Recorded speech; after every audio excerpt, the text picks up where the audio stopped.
The broadcast is now starting. All attendees are in listen-only mode. Fala aí, pessoal. Boa noite. Espero que todo mundo esteja muito bem hoje. Vamos começar daqui a pouco mais uma sessão do 24 horas de PES em português. Espero que vocês gostem da palestra.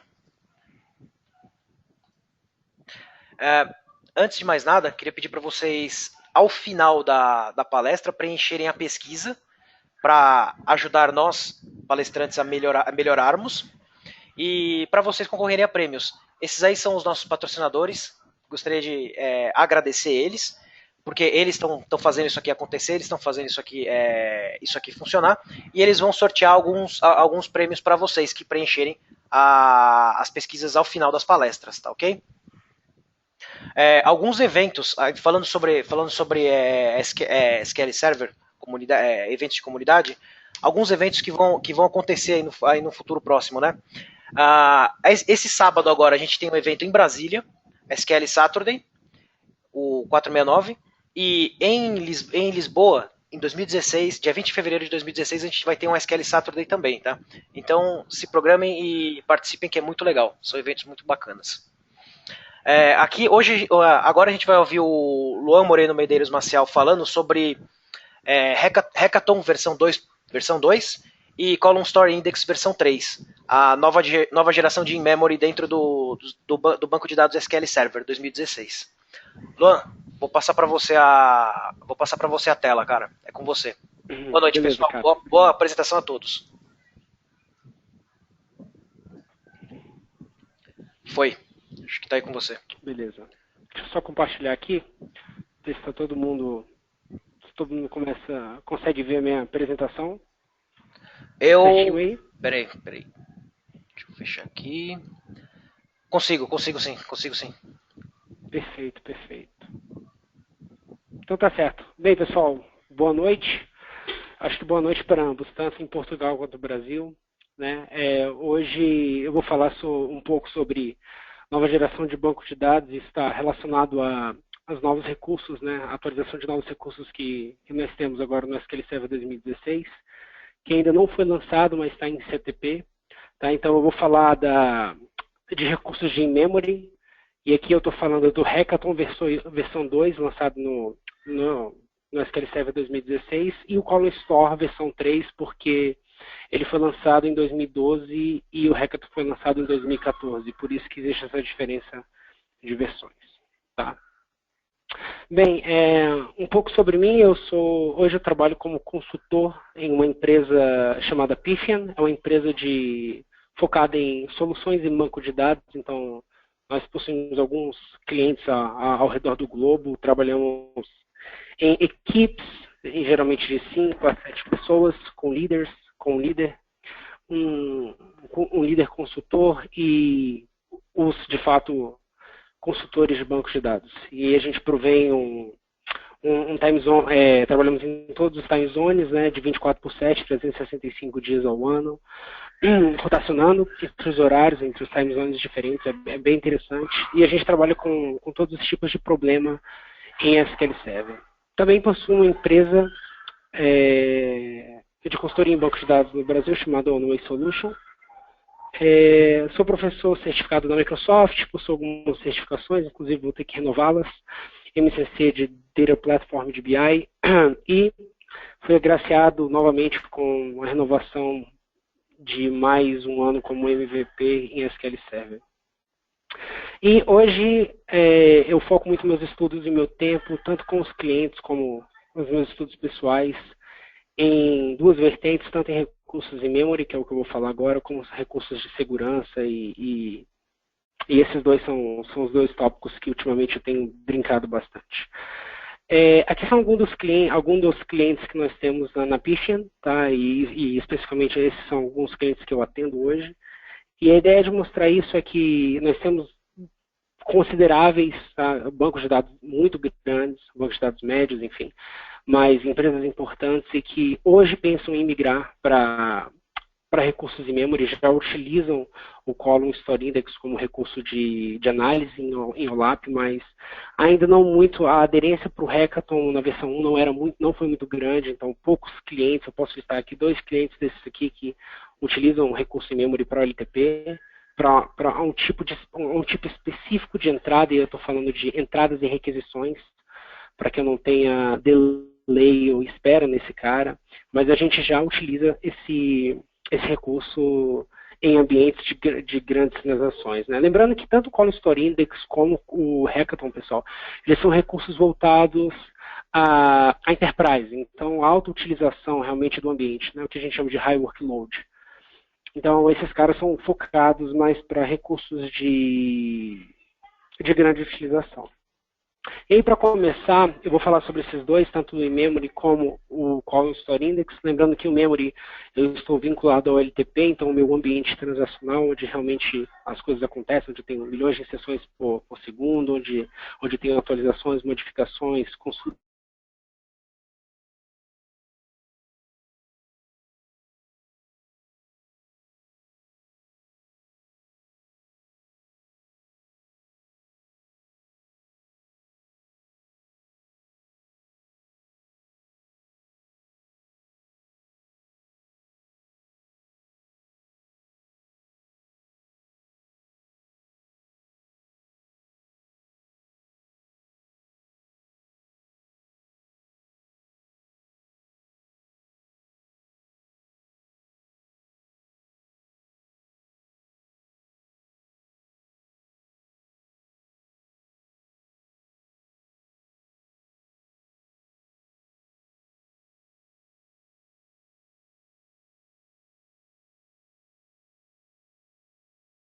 O dado é volátil, né? Eu vou explicar isso um pouco à frente, que nós podemos ter também, ou não. Nós podemos persistir essa informação no disco e mesmo assim ganha throughput, ganha em tempo, ganha em velocidade, porque na verdade, quando eu estou falando em memory, eu estou falando não de um algoritmo, de um recurso otimizado que está em memória, eu estou falando de um recurso que é otimizado para a memória. Ou seja, aí a gente tem uma grande mudança de mindset.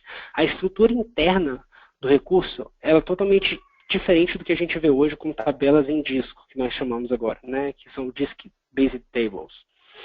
E, por ser em memory, a minha tabela reside em memória.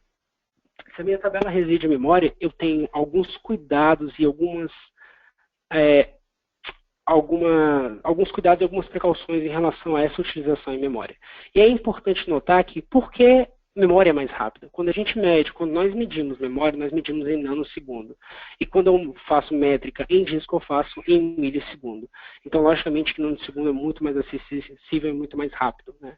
E um dos grandes problemas comuns em bancos de dados, todo mundo sabe, é acesso a disco. Então, às vezes eu não tenho um throughput muito bom, às vezes eu não tenho um subsistema de disco apropriado para bancos de dados, ou às vezes eu tenho contenção pela grande utilização, eu não consigo expandir o meu disco, enfim, e eu tenho latência no disco. Então, o Hackathon ele vem exatamente para focar nessas três vertentes. Então, menor acesso a disco, então eu toco menos o disco, então quando eu leio, quando eu faço insert, update, delete, eu faço operações de DML, basicamente, eu evito tocar o disco. Ou seja, eu toco o menos possível. Tá? Instruções por ciclo, isso é muito importante. Tá? E isso aqui faz um ganho considerável de 2x. Então, eu estou falando de 100% de ganho, 2 vezes mais de ganho. Eu estou falando em relação a... Todo banco de dados possui um interpretador. Então, basicamente, quando eu recebo uma consulta em SQL Server, eu tenho que traduzir esse código para código de máquina, né? Então isso demora um tempo para que eu processe isso dentro realmente da CPU e possa retornar esse resultado para o usuário final, para a aplicação. Então, quando basicamente eu crio uma tabela em memória, essa tabela ela é compilada direto e gravada, persistida em código C. Então, eu não tenho mais o acesso o que a gente chama de intérprete, né? Então não tem mais um interpretador lidando fazendo esse meio de campo em pegar a consulta da SQL, traduzir e executar ela em código de máquina. Então, por ter essa tradução e ser persistido direto em uma DLL, eu ganho entre 2 a 3x de velocidade, dependendo da compilação que eu tenho em cima desse processo. E o mais interessante é a concorrência. Então, nada melhor do que explicar a concorrência e entender que todo banco de dados partilha do mesmo problema. E aí eu estou falando de banco de dados relacional. Eu tenho um cara chamado Lock Manager. Então esse cara aqui é um dos caras principais para uma estrutura de banco de dados. E como que acontece por debaixo dos panos, pessoal? Quando uma consulta chega a qualquer banco de dados relacional, eu tenho que checar em um local se aquela requisição pode tocar, ou pode, enfim, ela pode ler, ou ela pode escrever, ou ela pode atualizar aquela tabela, ou aquela página, enfim. Eu não vou entrar em níveis de atualizações, ou como nós podemos ou não atualizar, quais os recursos, enfim. Mas dependendo de como o seu nível de isolamento está configurado, você pode, por exemplo, ter bloqueio em leitura ou não, você pode, o escritor pode barrar o leitor, ou enfim, eu posso ter um read committed snapshot que faça com que quando eu estou escrevendo eu possa ler uma versão anterior daquele registro, ou da linha, então o nível de isolamento está totalmente ligado ao Lock Manager. O nível de isolamento vai me dizer qual acesso, quais tipos de acesso que eu posso fazer na tabela naquele momento. Né? Mas basicamente, quando eu tenho alta escalabilidade, ou seja, eu tenho várias requisições chegando no SQL Server, basicamente o que eu preciso fazer? Eu preciso entrar dentro dessa área, dentro de uma área, e verificar o quê? Cara, essa tabela, ou essa página, ou essa chave, enfim, eu posso acessá-la? Existe alguém lendo? Tá, se existe alguém lendo e eu estou com o modo padrão de acesso no SQL Server, o Read Committed, eu posso ler também. Então o leitor não bloqueia o leitor. Mas, por exemplo, se eu tenho uma transação atualizando aquela página e eu tenho um leitor entrando lá e eu estou em Read Committed, desculpa, eu não posso acessar essa tabela, então eu espero. Então quem controla esses caras inteiros aqui, quem é? É o Lock Manager. Então, imagina o seguinte, se eu tenho 10, 100 mil, 10 mil registros dentro do Lock Manager, porque eu tenho várias requisições acontecendo ao mesmo tempo, e eu preciso gravar nessa tabela para que eu possa controlar como que o SQL Server vai se comportar de acordo com o nível de isolamento, imagine isso multiplicado por 1000, por 10 mil, por 100 mil. Então, ler essa tabela e verificar isso começa a ficar caro. Então, existe um momento onde eu não consigo obter mais escalabilidade dentro disso. E é aí que o SQL Server vinculado com o Hackathon, ele entra por debaixo dos panos. Ele entra justamente para tirar esse cara. Então, basicamente, quando eu tenho uma tabela em memória, eu não tenho um Lock Manager. Então, se eu não tenho um Lock Manager, eu não tenho Lock, eu não tenho Spin Lock, eu não tenho Latch, de estruturas de controle na memória. Então, eu passo essa informação direto e, por padrão, no modo otimista no Hackathon, eu consigo garantir que a transação que entrar, a última transação que entrar, ou as transações que entrar, elas sempre terão um tempo, e esse tempo está vinculado ao valor de entrada. Então, o que eu estou falando é, se existem 100 requisições entrando naquele momento, eu consigo saber que 100 requisições entraram no tempo dela, e qual foi a primeira, a segunda, a terceira e assim por diante. Então, eu consigo garantir que o último registro é o registro válido para um controle interno que eu tenho dentro do SQL Server. Então, basicamente, quando eu recebo a requisição da aplicação, e em vez de passar pela minha estrutura de Lock Manager, eu identifico essa requisição, em vez de entrar nos fluxos normais do serviço de SQL Server, eu tenho dois lugares onde eu entro. Ou eu entro no compilador de procedures nativas, que eu vou passar uma explicação breve nisso, ou eu vou aqui nativos, desculpa, ou pelo compilador do Hackathon, onde eu verifico que essa DLL está compilada no disco, acesso ela e faço a gravação e persisto isso dentro do SQL Server transparentemente. E é aí que o tempo de construção desse recurso passou a ser intenso e complicado, porque eu tinha que integrar com os recursos de SQL Server, como LazyWriter, Checkpoint e todos os outros recursos, eles foram acoplados dentro do Hackathon com o SQL Server. Tá. E como que eu faço para ter um banco de dados de memória? Diferente de alguns outros bancos de dados, eu posso ter tabelas em discos e tabelas em memória. Então, isso foi uma grande preocupação do time. Então, em vez de eu ter somente um banco de dados onde eu posso colocar todas as minhas tabelas em memória, eu posso mesclar entre esses dois. E o mais legal, falando da interoperabilidade para vocês, que é o Query Interop, esse é o cara capaz de conseguir identificar uma consulta, se ela toca disco, se ela toca memória, eu consigo trabalhar com as duas ao mesmo tempo. Então isso é muito interessante. Tá, isso vem desde a versão 1.0. Então é uma opção no banco de dados que basicamente nada mais é do que um file group que você adiciona, e esse file group nada mais é do que um Memory Optimized Data. Então ele vai criar lá para você uma pasta armazenado em file stream, onde ele controla os blobs e todos os registros dele, onde você grava os registros, enfim. Ele grava isso para você dentro de uma pasta e você consegue, a partir disso, criar tabelas de memória. E quando eu estou criando tabelas de memória na versão 1, eu tenho alguns probleminhas, tá? Primeiro, se eu erro a estrutura dessa tabela, ou enfim, se eu preciso adicionar um campo, se eu preciso alterar essa tabela, isso é um grande impedimento que nós temos. Eu não consigo fazer alter. Então, basicamente, se eu tenho 10 bilhões de registros numa tabela em memória, eu tenho que abrir uma manela de manutenção, ou seja, isso requer downtime necessariamente. Eu preciso transferir esses registros para disco. Eu preciso depois recriar essa minha tabela, ou seja, dropar e criar essa tabela com uma estrutura novamente e inserir esses registros novamente em memória, o que faria com que, em certos tipos de mudanças estruturais no meu banco de dados eu tivesse sérios problemas. Tá? E também pelo fato de não ter integridade relacional. Então, isso tinha que ser tratado, isso ainda tem que ser tratado fora do banco de dados. Ou por um mecanismo, por exemplo, onde você recebe inserções em memória e faz um flush periodicamente em tabelas em disco, e assim você consegue manter a sua integridade relacional. Mas enfim, se você estiver trabalhando só com tabelas em memória, você não conseguiria fazer isso. Tá? Agora, eu tenho duas opções e isso difere muito de como elas lidam internamente. Primeiro, se eu crio uma tabela em memória e digo que ela é esquema, eu estou dizendo automaticamente para o SQL Server que se em um evento de restart, um evento de crash do banco de dados, ou enfim a máquina desligou e voltou novamente, somente a estrutura, ou seja, o metadado da tabela ficará permanente. Então você não vai ver o dado, porque o dado sumiu, ele é volátil. Tá? Só que quais são os lados positivos de ter um dado volátil nesse caso aqui?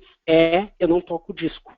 Então, eu tenho todos os meus dados residindo inteiramente, o controle inteiramente em memória. Eu não toco o disco. Somente para gravar metas, informações, enfim, mas eu não toco o disco para operações. Por quê? Porque isso está em um local volátil, na memória. Até porque estou falando de memory, tabelas em memória. Agora, se eu especifico schema em data, repare que se eu estou falando em data, eu tenho que ter um mecanismo que conforme e que faça com que eu consiga garantir o ACID, que é a cidade, isolamento, durabilidade, isolamento e durabilidade. Então, eu preciso garantir isso. Então, se eu preciso garantir isso, eu tenho que fazer com que, na hora em que eu insira um registro, eu tenho que ir no disco persistir essa informação. Só que tem várias coisas interessantes em relação a persistir informação que eu não vou descer em detalhes aqui. Mas, enfim, quando eu estou inserindo o registro, eu estou inserindo no log, eu tenho que garantir que essa escrita, ela é não sequencial, mas ela é sequencial, ela não é randômica. Eu tento garantir que seja sequencial, o que é bom para o disco. Agora, em relação à leitura, no SQL Server eu não consigo garantir isso. Por quê? Porque o dado pode estar em diversos locais do disco, ou em trilhas diferentes, não preciso fazer leituras randômicas.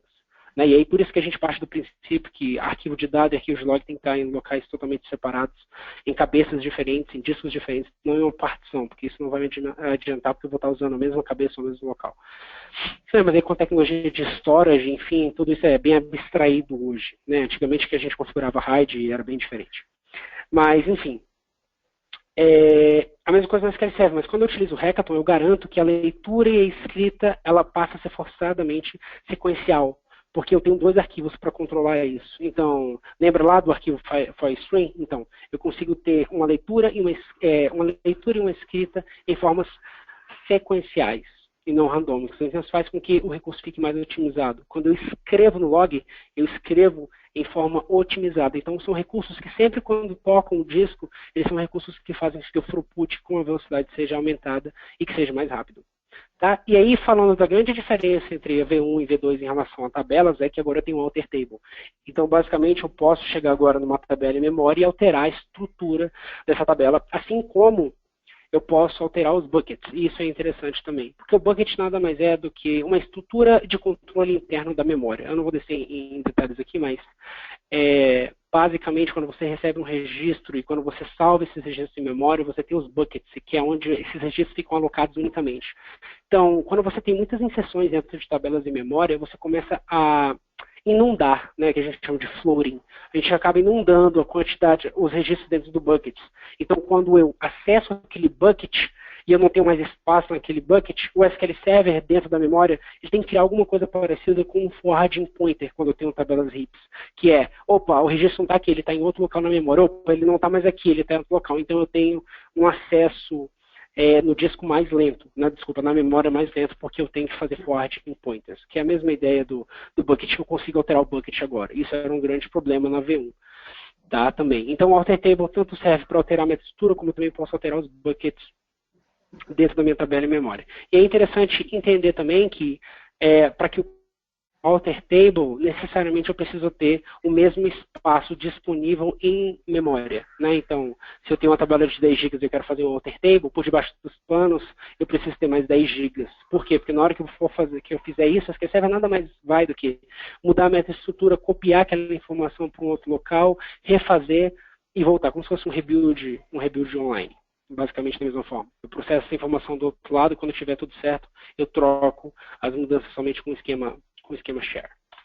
E ainda continuo sem, infelizmente, com foreign key, primary key, trabalhando isso de uma outra forma. Só que, tanto o acesso quanto... Eu tenho dois tipos de acesso. O acesso direto pelo query interop, que não é tão rápido, onde você não vê tantas mudanças no otimizador, mas você vê grandes mudanças no acesso à tabela, logicamente, porque eu estou trabalhando com a tabela em disco, com a tabela em memória no acesso disco, é muito mais rápido, mas eu tenho as procedures nativamente compiladas, que são totalmente diferentes. Elas são o código inteiro, a estatística, e todas as informações são colocadas em uma DLL. Então, o acesso dela ela não passa por nenhuma parte do Query Optimizer, enfim, porque ela já é pré-compilada e ela é colocada dentro de um código DLL. Então, na verdade, o SQL Server só chama aquela DLL e executa, ele não passa por dentro do sistema operacional, enfim, em uma certa parte da otimização de consulta e do subsistema de disco, enfim, do storage engine. Ele vai direto para esse cara. Então, ela é compilada em DLL, eu só acesso tabelas em memória e eu começo a ter alguns ganhos muito interessantes, como 10 vezes, 12, 15 vezes. Então, imagina aí 15 vezes de ganho. Não estou falando de 10%, estou falando de 10 a 15 vezes de ganho. Só que um grande problema era o TSQL limitado. Então eu não conseguia fazer left alter join, eu não conseguia fazer distinct, eu não conseguia fazer group com max. Então eu tinha um TSQL, a surface de programação era limitada. Então isso fazia com que as aplicações que tinham códigos complexos dentro da procedure nem conseguiriam ir para esse cara, o que executaria realmente 30 vezes até mais rápido. Então, isso era um problema. E aí, o que aconteceu? Com a entrada da V2, além de ter todos esses caras como Alter Procedure, eu agora tenho uma maior surface de utilização. Então, agora eu posso utilizar Group By, Insert, mesclar, fazer top com N, eu posso utilizar Left, Right, Alter Join, Distinct, eu posso utilizar subconsultas e assim por diante. Então, agora a facilidade de migração para o Hackathon se torna mais real.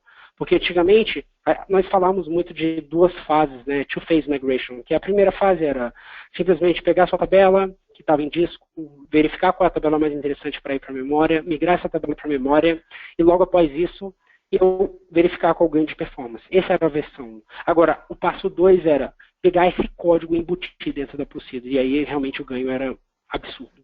Tá? Na versão 2, então, agora nós temos o Alter Table e o Alter Procedure. Nós temos funções, User Defined Functions, que nós podemos utilizar agora, coisa que não poderíamos antes agora. As User Defined Functions só podem ser utilizadas com tabelas de memória, vinculadas a tabelas de memória, lógico. Antigamente nós tínhamos collations específicos para trabalharem com tabelas com tabelas de memória, então em algum momento que você tinha que comparar nome com nome em collations diferentes, nós sabemos o quê? Que eu teria que explicitamente especificar um collation. Então, nisso, eu não utilizaria mais o índice. Então, eu tinha aí um no searchable argument para SQL Server, onde eu não conseguiria otimizar. Agora, todos os collations são suportados. Isso é excelente. Da TDE, criptografia transparente, então imagina diversos bancos em data centers diferentes, enfim, dados sensíveis, arquivos de MDF, LDF, backup, eu não conseguiria criptografar. Qual é o problema? Para bancos de dados que já possuem essa tecnologia existente, existem vários que utilizam. Então eu não conseguiria botar tabelas de memória lá dentro porque eu tinha um TDE habilitado. Agora não é mais um problema.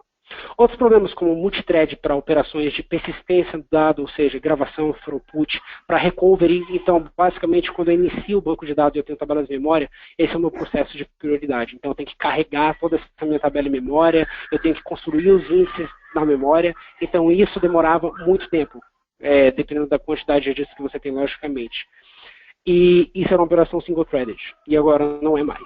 Tanto quanto a persistência do dado, quanto o recovery, quanto ao merge também, que é uma operação de quando você tem vários arquivos, você faz o merge dessas informações para que o processo não fique lento. Outro ponto interessante, tanto na versão 1 já tinham dois recursos interessantes para ver quais são as tabelas interessantes para estarem indo para a memória. que era junto com o Management Data Warehouse, o famoso Data Collector. Então você instalava esse cara, ele coletava as estatísticas e informações da sua base de dados, do seu banco, da sua instância como um todo, e aí você conseguia entender quais são as tabelas interessantes que iriam para a memória. Né? Então isso é bem interessante. Qual o ganho que você tem? Era como se fosse um quadrante, como se fosse um quadrante mágico. Então você consegue ver qual a tabela interessante que você vai simplesmente migrar para a memória e você vai ter um ganho absurdo. Tá? E o Role Level Security, né, que é novo no SQL Server 2016, que basicamente te dá a habilidade de você controlar por usuário o que ele vê dentro da tabela. Então eu tenho uma função de classificação antes disso, né, antes de ver o dado literalmente, eu crio uma lógica dentro, atribuo acesso para esse login, para esse usuário, ou login, porque eu posso também falar de um banco de dados com container de database. Eu entro dentro desse esquema de validação e só vejo, por exemplo, uma parte do dado. Então eu estou mascarando, de certa forma. Tá. E aí, para a gente ver um pouco dessas atualizações, vamos passar aqui, vamos para a parte prática, né? Vamos na massa. Quem me conhece um pouco sabe que eu não gosto tanto de ficar falando, não. Mas como eu tenho várias... Quando existem... Oi. Ô, Luan, desculpa te cortar aí. Tem uma pergunta aqui do Anderson. Pode responder agora? Pode, claro. A nível de performance, o esquema é melhor que o esquema and data? Exatamente. Se você pode permitir com que o seu dado possa ser apagado em caso de um restart no servidor, sim, muito mais rápido. Tá? E para quais cenários nós utilizamos esse cara? Principalmente para, por exemplo, OLTP Prolap. Eu estou fazendo um stage, eu estou carregando um stage, ou seja, eu estou buscando informações do meu LTP e estou carregando dentro do stage. O stage é um ótimo cara para ter, por exemplo, o Schema and Data. E aí você sai de tabelas em disco que eu preciso persistir de, sei lá, vamos pensar em 1 milhão de registros inseridos em 1 minuto e 30, 1 minuto e 25, depende como padrão, às vezes, depende muito do disco, depende de tudo, mas é um tempo considerável para 10, 15, 13 segundos, então o ganho é bem considerável. Legal. Tipo ótimo pergunta, por sinal. Tipo ETL, né? Tranquilo, é isso. Exatamente, tipo ETL. Você consegue ver minha tela do SQL Server? Perfeito? Sim, tranquilo. Perfeito. Tá bom, vamos começar aqui. Eu tenho algumas coisas interessantes. Então, primeiro o Alter Table, tá? Então, pensando no Alter Table, então, verificar o nível de compatibilidade da minha base. Agora eu estou setado com 130, que é falando de SQL Server 2016, mas o padrão estava 120 em 2014. Tá? Então, eu mudo a compatibilidade desse cara. E aqui eu vou fazer um select numa tabela em memória. Tá, e onde eu consigo saber que essa tabela está em memória? Aqui, ó, Storage, Memory Optimized. Então eu consigo verificar que essa minha tabela está em memória. Tá? Então se eu fizer um SP Help também eu consigo ter essa mesma informação, as informações da tabela e o que eu tenho de índices nesse cara. Né? Então eu tenho aqui um índice no cluster hash em cima dessa tabela. Porque quando eu estou utilizando tabelas de memória eu tenho dois novos tipos de índices, tá? Que é o tipo hash e o range. Pessoal, desculpa não poder entrar em detalhes aqui, mas a ideia é mostrar um pouco, dar um overview geral do que nós temos em 2014, 2012, 2016. Eu não consigo mostrar tudo em uma hora, então é impossível fazer isso. Só mostrar para vocês que agora eu consigo, por exemplo, alterar e adicionar um campo, ou dropar uma coluna. Antigamente eu não tinha, então o meu metadado ele era read only. Né? Então eu tanto consigo fazer um alter, como eu consigo fazer um drop, e aqui eu consigo fazer um alter da procedure. Muita gente pergunta, cara, mas tá bom, procedure tanto faz, whatever, né? Eu posso fazer somente um drop dessa procedure e tá tudo ok. Na verdade, não. Quando eu faço drop, na verdade sim, mas quando eu faço um drop da procedure, todas as permissões que estão encadeadas dentro daquela procedure eu perco.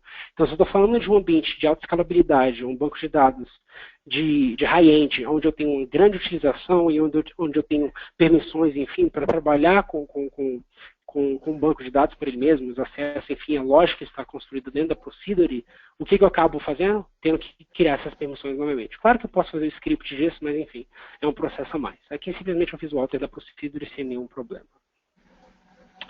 2. Otimização de log. Isso já tinha no SQL Server 2014, mas muito mais no 2012. Olha só que interessante isso aqui, pessoal. Eu vou pegar uma tabela em disco, esse aqui eu quero que vocês prestem atenção. Então eu vou criar uma tabela em disco, tá certo?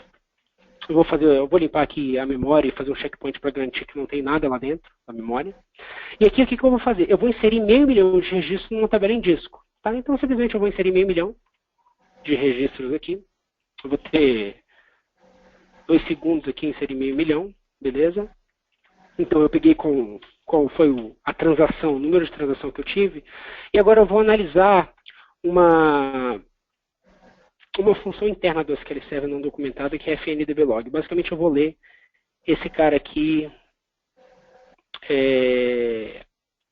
eu vou ler o arquivo de log do SQL Server. Então o que eu vou ver por debaixo dos panos? Eu vou ver o que o SQL Server fez em relação a disco, a uma tabela em disco, as operações que ele fez em log referente àquela transação. Então ele abriu uma transação, ele fez um commit da transação, ele fez a atualização dos extents, ele escreveu 8.645 registros, e aí, tendo em mente que eu inseri registros não, desculpa, páginas, né?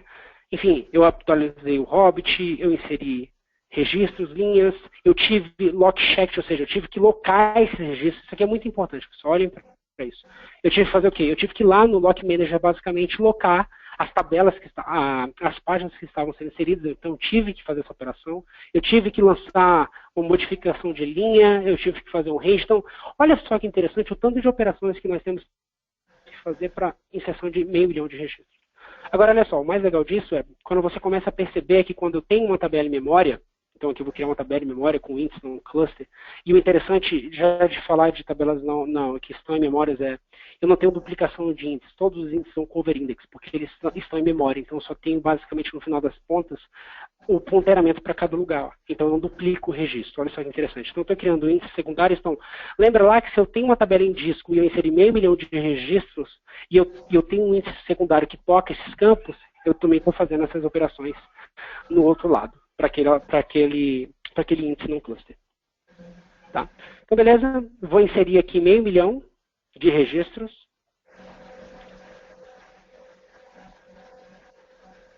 Beleza? Inseri 500 mil de registros. Então, peguei qual foi a minha transação.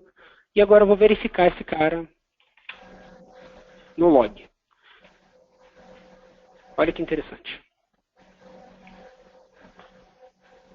Eu tenho o início de uma transação, o commit dessa transação.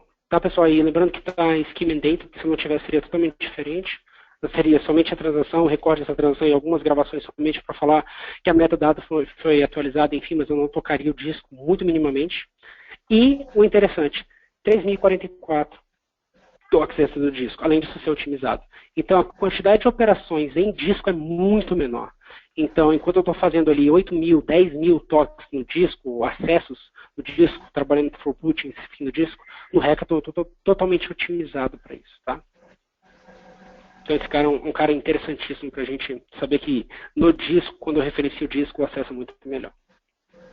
Isso aqui é só um problema que ainda existe, então eu já verifiquei com o time, eu não sei se no CTP, na release final do SQL Server, a atualização de estatísticas automáticas vai estar funcionando, eu acredito que com certeza, mas isso aqui é um problema de estatística que é comum. Se você atualiza demais, é lógico, né? Se eu tenho estatísticas desligado na minha tabela, enfim, quando o cara mais vai olhar para aquela tabela para gerar um plano de execução e eu não tenho as minhas estatísticas up-to-date, qual o grande problema? Eu gero planos não satisfatórios, né? A mesma coisa aqui no Hackathon. Como as estatísticas não são atualizadas, eu não tenho um auto-update statistics, o que acontece? Eu crio uma tabela, eu gero a estatística, eu insiro 10 bilhões de registros, a minha estatística está completamente desatualizada. Então, eu tinha que ter rotinas diárias de full scan dentro de tabelas em disco, justamente para que eu pudesse atualizar essa minha estatística. E aí, como esses registros já estão inseridos, vocês não vão conseguir ver, mas o plano que gerava aqui era um plano interessante. Deixa eu ver se consigo ver esse cara. Era basicamente o Hackathon fazendo spill na TempDB. Tá? Então aqui eu já tenho esse cara atualizado, porque eu já fiz essa atualização estatística. Mas quando eu atualizava, a diferença era muito grande. Por quê? Porque como os índices, como as estatísticas elas estavam desatualizadas, eu tinha uma grande degradação na hora da busca dessa informação. Quando eu estou trabalhando com checklist, então se eu vier aqui, eu tenho um banco de dados em memória, em NDB, tá? Então eu vier em tasks aqui, eu consigo ter um cara chamado Generating Memory OLTP Migration Checklist, que basicamente eu vou olhar para essa minha base de dados e eu vou criar, eu vou jogar aqui no download, eu vou verificar quais são as tabelas interessantes ou não, ou se eu tenho algum tipo de problema no código em Procedure para que eu consiga migrar essa tabela para disco ou não. Então, no final, por debaixo dos panos aqui, se eu vier em Downloads, para a história de Procedures, que eu tenho uma somente, ele me reporta um HTML me dizendo se essa Procedure está ok para ir para a memória ou não, enfim. Ó, eu tenho um problema aqui, One Part Names, na linha 6. Então, se eu for lá na linha 6, eu vi que, por exemplo, eu preciso de, como se fosse, quando eu crio uma tabela, uma procedure em memória, eu obrigatoriamente tenho que ter schema byte. E quando eu estou fazendo schema byte de uma tabela, eu tenho que ter two parts, né? Que é exatamente isso que ele está falando, que é o DBO, ponto, ou seja, o esquema em que essa tabela está. Então, ele está me falando aqui de um erro para eu corrigir. Então, ele consegue fazer esse checklist e ver quais são as tabelas, se tem algum problema na migração ou não. Ou seja, ó, não tem nenhum tipo de não suportado, não tem nenhuma coluna computada, o identity é suportado, não tem relação de foreign key. Então, consigo ter uma validação de tabela por tabela para saber quais são os problemas que eu tenho e, possivelmente, ajustá-las para que eu possa colocar essas tabelas em memória. O mesmo plano de dados lá. Tá? E, como final, é só mostrar para vocês que é possível com que eu não vou entrar demonstração, mas só mostrar que eu consigo basicamente, naturalmente, tendo uma tabela em memória, colocar essa tabela em memória, esse banco que possui tabelas em memória como TDE. Então eu consigo ter criptografia transparente agora. Tá? Beleza. Voltando para a apresentação.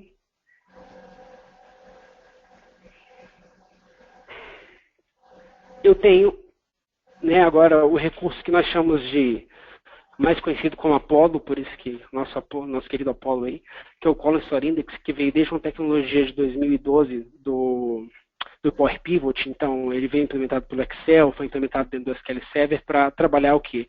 A ideia de conseguir transformar registros em linhas em forma colunar. Então, eu pego todos os registros que estão naquela linha, como forma tabela, eu corto cada coluna daquela e transformo aquilo, né, em colunas. Então, eu separo essas informações de forma colunar. A mesma coisa, uma nova engine trabalhada com um time de produto do SQL Server junto com alguns designers de banco de dados, né, como ex-programadores do time, pessoas de fora, pessoas acadêmicas em bancos de dados, elas foram colocadas dentro do projeto para trabalhar com o Column Store e tanto com o Hackathon. Tá, então ele é integrado transparentemente com o SQL Server, ou seja, uma nova engine. Então, quando a gente olha um pouco para o SQL Server hoje como um serviço, eu tenho vários outros Polybase, enfim, novos que entraram em 2016, mas eu tenho a engine do SQL Server, né, que é o relacional, eu tenho a engine do Column Store Index e eu tenho a engine do Hackathon, todas trabalhando dentro do SQL Server.exe. Vai ter integrado com o SQL Server, eu transformo os meus registros em Row Mode para Column Store Mode. Logicamente, se eu estou falando disso, eu estou falando de um novo paradigma, eu estou falando de novos índices, eu estou falando de um novo modo de processamento, mas, bem, sempre voltados a consultas em Data Warehouse. Então, a ideia aqui é, se eu coloco essas informações de forma colunar, eu consigo ganhar em vários aspectos. Por exemplo, compressão. Então, é muito mais fácil comprimir agora e achar valores para um dicionário de dados quando eu estou comprimindo uma coluna somente. Porque uma coluna somente, os valores repetidos são muito grandes de ser achados. Então, a minha compressão no final, por debaixo dos panos, é muito mais efetiva. Agora, se eu tenho uma linha inteira, que eu tenho vários tipos de campo, como eu consigo achar uma outra linha igual a essa para que eu possa criar um algoritmo de dicionário para comprimir? Então, é muito mais complicado. Tá? Então, o ganho em compressão, quando eu estou falando do Hackathon, e até falando do modelo de compressão no Hackathon, no Column Store, quanto na compressão archival que veio no SQL Server 2014, eu estou falando de uma compressão entre 40% e 70%. Então, imagina o seguinte, você tem uma tabela você tem um banco de dados de 1 tera, você vai ter entre 500 e 350 gigas. Então, além de você ter um maior acesso ao disco, otimização na hora de buscar essa informação, enfim, eu ainda tenho um space saving muito grande. Né? Então, eu salvo espaço, eu tenho um grande encolhimento do meu registro dentro do disco, que isso é ótimo. Né? Beleza.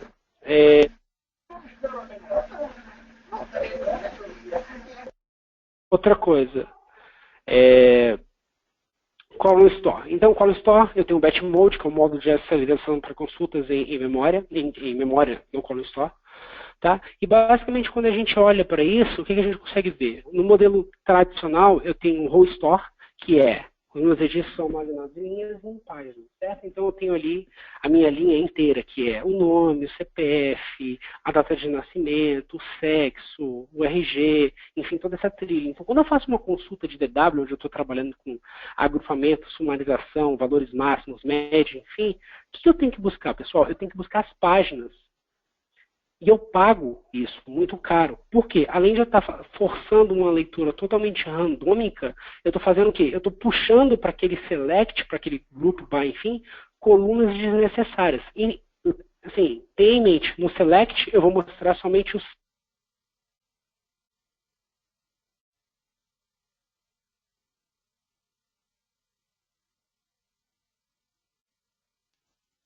Por que que não vai ser? Porque, na verdade, eu estou puxando essa informação inteira. Eu estou puxando a tabela como um todo, as páginas como um todo, que possuem várias colunas. Então, se possui várias colunas, eu estou pagando campos desnecessários, porque eu não vou mostrar isso. Tá?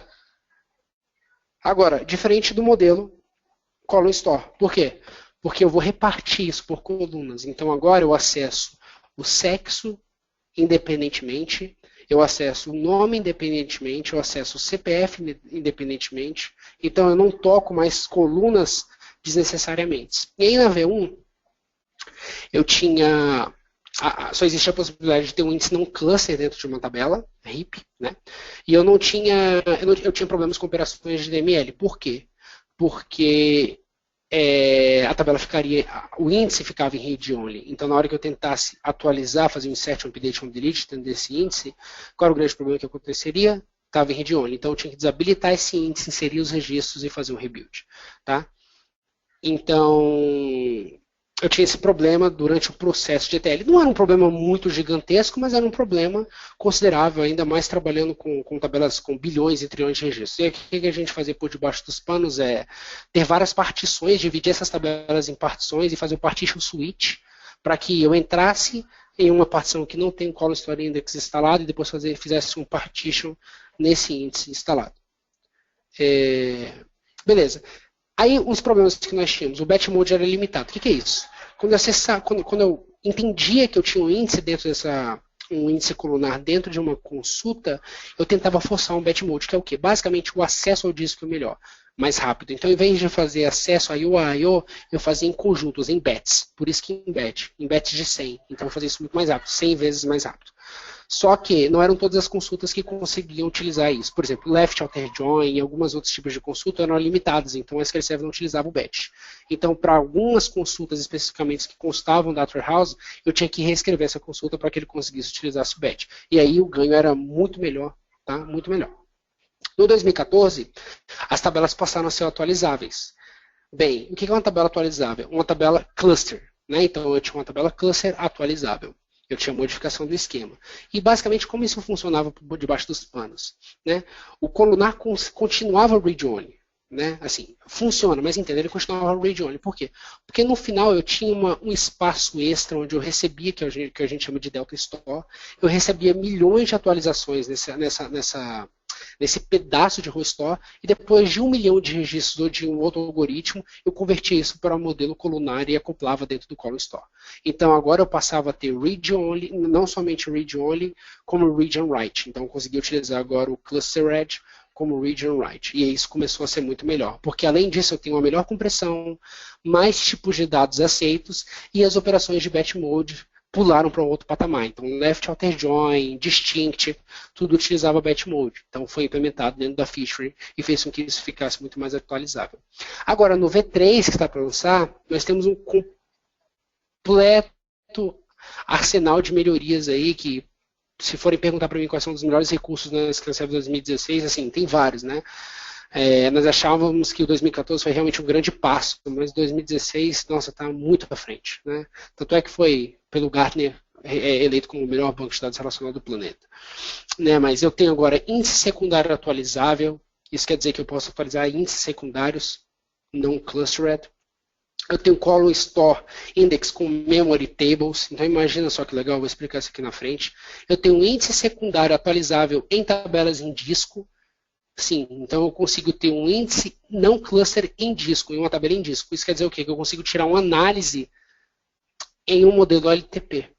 Porque eu tenho uma tabela, eu tenho um índice colunar dentro desse cara. Tá? E um column store com índice não cluster. E eu consigo fazer o inverso. Eu posso tirar um dado relacional dentro de um valor column store, dentro de um índice column store. Tá? Aí eu peguei isso aqui do Bol só para mostrar para vocês as melhorias que nós tivemos, né? Um pouco mais internas falando aqui, como por exemplo, Snapshot Isolation, Read Committed Snapshot Isolation dentro do próprio column store, especificação das colunas que vão entrar para o cluster store, porque, por exemplo, o varchar max não é aceito. Então, imagina que eu queria criar um clustered column store index numa tabela, mas eu não ia utilizar o campo de observação, que é um max, por exemplo. Eu não conseguia fazer isso. Então, eu tinha que forçavelmente ou utilizar ou não utilizar o índice, ou alterar lá na mão de um max para um 4000, por exemplo. Mas e se a sua aplicação não aceitasse isso, você não poderia utilizar. Então agora eu posso falar o seguinte, olha, você vai criar um índice cluster nesses campos. Então isso é maravilhoso. Always on readable no secundário. Então agora eu posso ter um clustered column store index que é updatable, né? Lá no primário, ele pode ser readable no secundário. Ele não era readable no secundário no SQL Server 2014. Tá?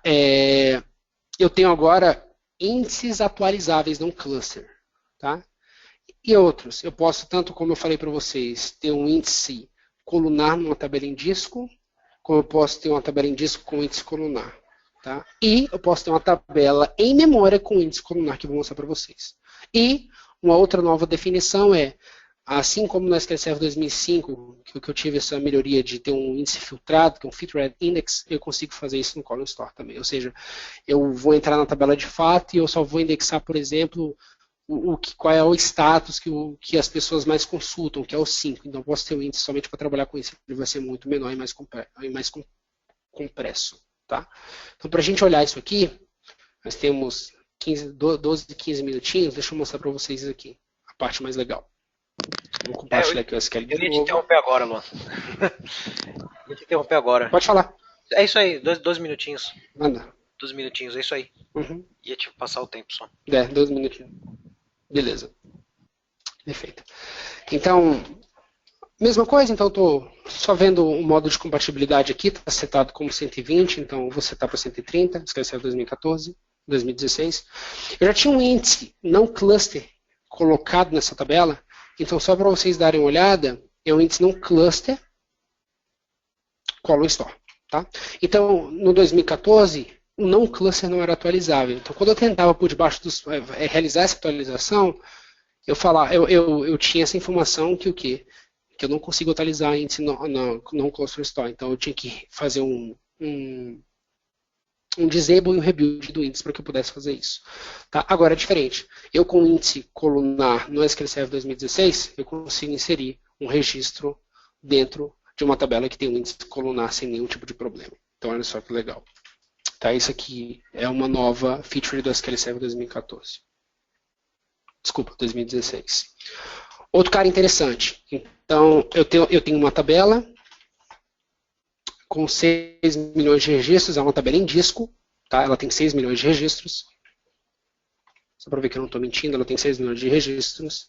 Tá? Então, se a gente der uma olhada nessa tabela, que é uma Disk Based Table, eu tenho alguns índices nela, que eu já criei para que a gente não demorasse nisso. Né? Mas eu tenho um APK, normal, eu tenho um índice em cima de número do atendimento, um índice em cima de data de cadastro, e olha só que interessante, pessoal, eu tenho um não clustered column store index alocado dentro dessa tabela. Isso quer me dizer o quê?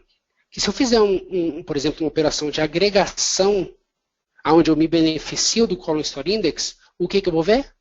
Eu vou ver que, na verdade, olha só que interessante, eu utilizei o índice colunar em uma tabela em disco. Então, eu fiz um insight operacional, analítico operacional, dentro de uma tabela em disco do LTP. E isso muda muitas coisas agora, né? Porque agora eu consigo ter certos insights real time. Tá? Então pensem nisso. Eu consigo ter alguns insights real time. E eu consigo trabalhar agora com uma metodologia interessante, como a Agile BI, para prover uma visualização muito mais rápida para o seu cliente, para o seu usuário. Então, eu consigo criar um modelo estágio sem ter, por exemplo, um data warehouse, eu consigo criar um middleware ali no meio, com tabelas dessa forma, com índices, com colunares, onde eu consiga gerar relatórios de uma forma muito mais certa, muito mais rápida, ou seja, real time. Eu consigo prover real time agora. Tá? Mesma coisa com um índice aqui, colunar, mas eu tenho uma tabela que é uma tabela com Clustered Column Store Index. Então, eu estou criando aqui nada mais, nada menos do que um índice secundário, sem ser colunar. E aqui, olha só para vocês entenderem. Se eu fizer uma pesquisa em cima da minha tabela colunar por um registro específico, buscando somente o número do atendimento, eu tenho o quê? Eu tenho um índice, eu tenho operações de paralelismo, porque eu estou trabalhando dentro do registro colunar. Agora, olha só, se eu tenho um índice para buscar um número de atendimento específico dentro do Data Warehouse para prover um insight específico, uma consulta bem específica, eu também tenho a mesma informação, um scan pela quantidade de registros. E se eu comparar esses dois caras, o que eu ganho aqui? Eu ainda continuo colunar seja mais rápido. Porém, existem casos que, durante a criação de um índice, dependendo da consulta, ou seja, de um cover index que você faça especificamente numa tabela em memória colunar, você consiga ser mais rápido com o índice secundário. Tá? São casos bem mais, eu digo, específicos de se trabalhar, mas existem. Tá? Então é interessante também saber que você pode ter uma tabela colunar, né, com Clustered Column Store Index, e você pode ter um índice em disco, normalmente, como a gente fala, um índice secundário. E, por último, um cara bem interessante é, imagina que você tem, por exemplo, uma tabela de fato com 10 bilhões de registros, mas 90% dos seus insights que as pessoas que consultam, que a sua aplicação Power Pivot, enfim, qualquer aplicação front-end ou até consultas diretamente no Data Warehouse, elas são utilizadas com o status de atendimento 2, por exemplo. Então, se eu vier aqui nessa tabela, eu tenho um status de atendimento aqui, ó, e para mim, nesse caso, o 2 é o mais prevalecente. Se eu pesquisar aqui, eu consigo ver que eu tenho um índice criado em cima desse cara. Que no final das contas, como eu já criei, eu acho que eu não criei esse cara, eu estou criando um índice não Cluster Column Store, aí eu estou chamando de filtrado, não Cluster Column Store Index Falta Atendimento, dentro da tabela de falta atendimento, e estou adicionando esse cara atendimento falando que, olha, me filtre, busque somente, crie um índice somente com status de atendimento 2. Né? Então isso quer me dizer o que para o Query Optimizer? Quando eu fizer uma consulta em cima do status de atendimento 5, obviamente eu não vou utilizar esse cara, porque eu não tenho isso dentro da minha B-Tree. Dentro do meu índice colunar. Então eu vou fazer aqui, eu vou buscar a falta de atendimento, um registro normal. Agora, se eu fizer com 2, olha só que interessante. Agora vamos comparar os dois? Olha só que legal, pessoal. Então eu saio de uma consulta que me custou 90% para uma consulta que vai me custar 10%. Por quê? Porque eu criei um índice filtrado e estou utilizando esse campo.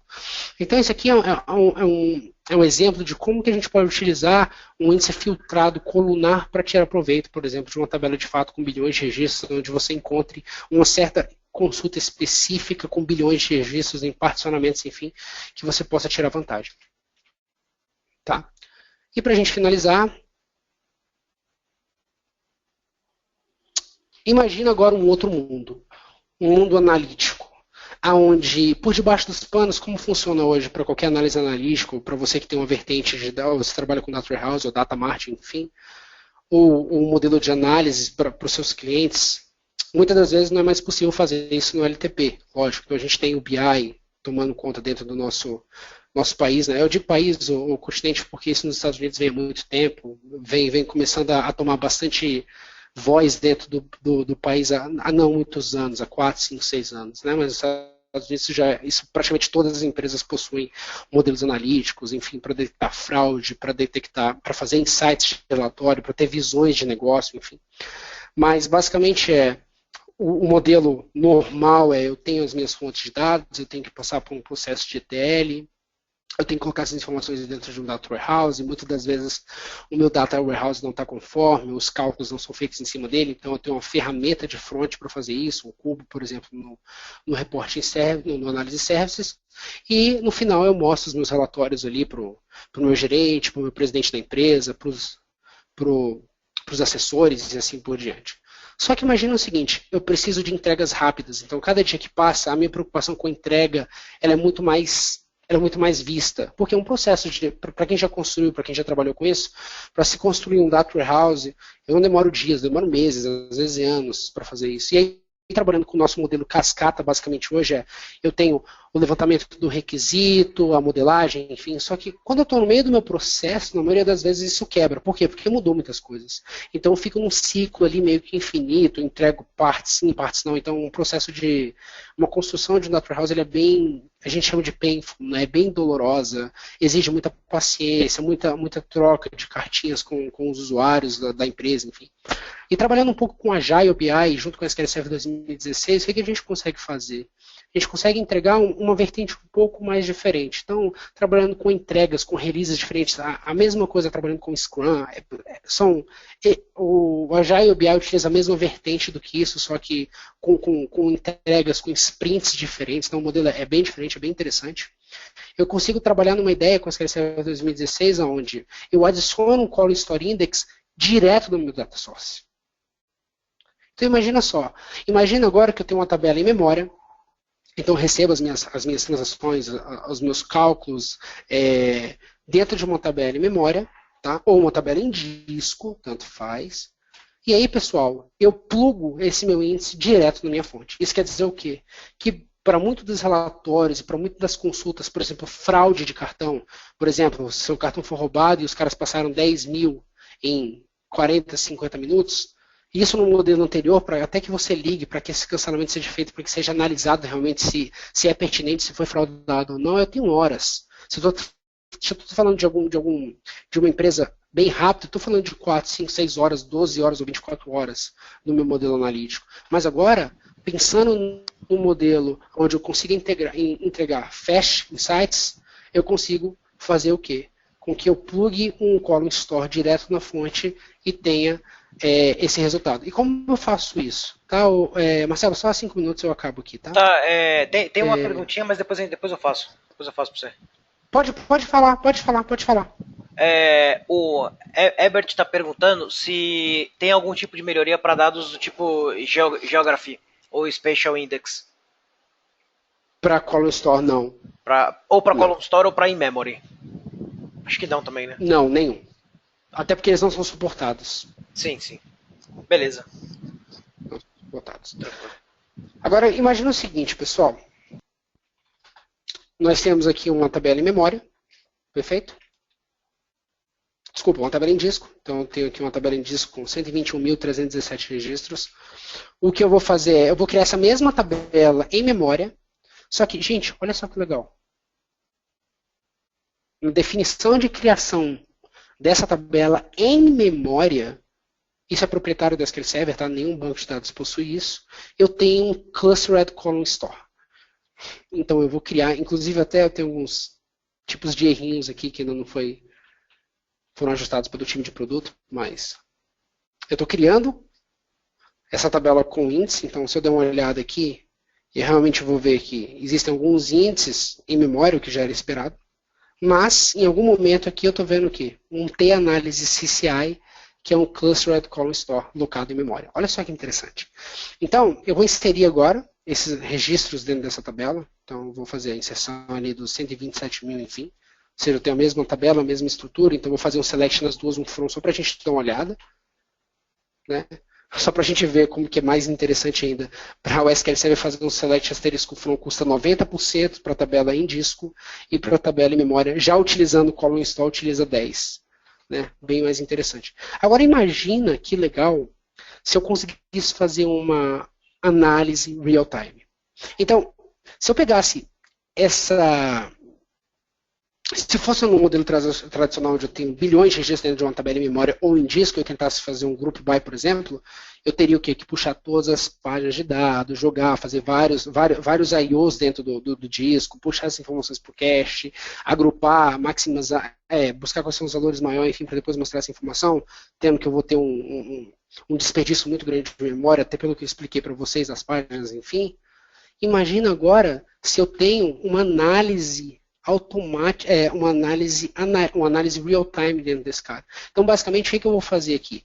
Eu vou fazer uma consulta dentro de uma tabela em memória, mas poderia ser em disco também, mas em memória, por ser mais interessante ainda, pelas essas novas atualizações que o SQL Server 2016 sofreu. Então, olha só que legal. Eu estou fazendo, ou seja, o SQL Server está entendendo o seguinte, opa, você está fazendo um agrupamento, buscando valores. Isso aqui é uma consulta, pessoal, totalmente voltada à análise. Isso aqui não é um consultor LTP normal. Então, o que o SQL Server vai pensar aqui? E aqui eu só estou fazendo o quê? Para ele diferenciar, eu estou forçando o índice que ele teria que usar, que seria o mais próximo para ele usar, que é um índice não cluster. Pessoal, olha isso. Opa.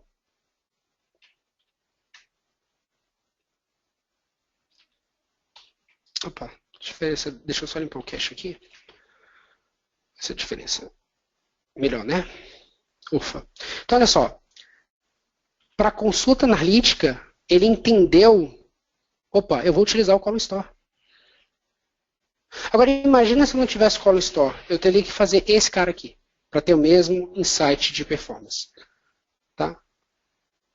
E agora, comparando os dois, eu tenho a primeira consulta custando 13 e a segunda consulta custando 87. Então, agora eu consigo prover análises real-time analíticas dentro do meu modelo LTP. Tá? Com o SQL Server 2016.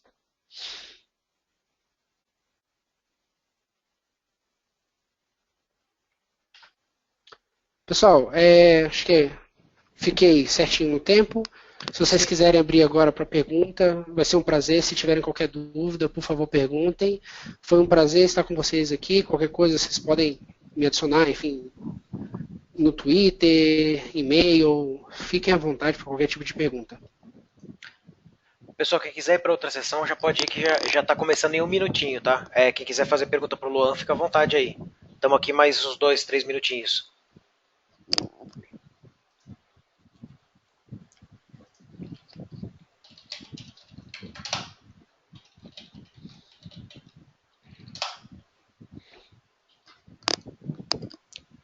Luan, acho que procurando aqui. Não teve nenhuma pergunta. Não, beleza. Tem nenhuma pergunta. Tá. E-mail. Coloca aí na tela a primeira página da apresentação lá, você não tem? Tem, tá aqui. O seu contato. Tá aqui, ó. Eu não botei meu e-mail, né? Mas Facebook já... Isso não é nem... Facebook, Luan... Isso nem é tão importante, né? E-mail nem é tão importante, né? O e-mail, não. Não, nem é muito importante, não. Deixa eu colocar aí.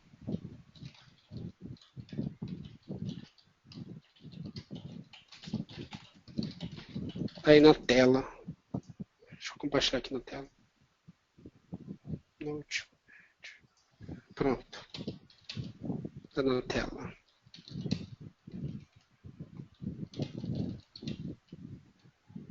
Beleza. luamorenomaciel@hotmail.com. Legal. Bom, pessoal aqui elogiando. Tá bacana. Foi bem bacana, Luan. Bem legal, viu? Que bom, cara. Que bom. Pessoal aqui elogiando. Gostou? Legal. Pessoal, não esqueçam depois que vocês saírem de preencher a avaliação. E é isso. Tá ok? Boa noite aí pra todos. E bom final de semana. Hein? Boa noite, Marcelo. Obrigado. Valeu, que é isso. Obrigado a você, Luan. Falou. Tchau, tchau. Falou, abraço.